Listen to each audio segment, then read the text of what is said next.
Lajme, aktualitet, argëtim, horoskop, telenovela, showbiz, të gjitha në Metropol. Bëni subscribe në Ogreni habit me deklaratën, Neda më dhunonte në sy të fëmijëve.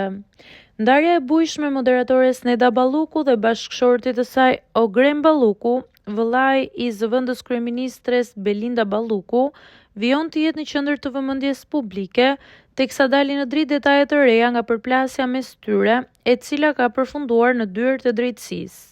Më 16 janar 2026, gjykata e shkallës së parë të jurisdiksionit të përgjithshëm Tiranë lëshoi urdhër të menjëhershëm mbrojtje në favor të Neda Ballukut për shkak të dhunës së pretenduar nga bashkëshorti i saj.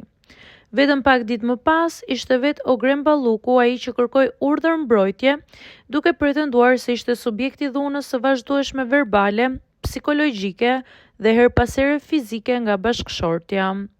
Në dëshminë e dhënë para gjykatës së Tiranës, Ogren Balluku pretendon se është ofenduar rënd me fjalë si ordiner, kafsh, kriminal dhe hajdut, ndërsa shton se është kërcënuar edhe me shprehje të rënda si do të bëj të vrasësh veten, do prekësh fundin, mos gjet shvarr. Kjo dëshmi e Ogrenit ka lënë të gjithë me gojë hapur.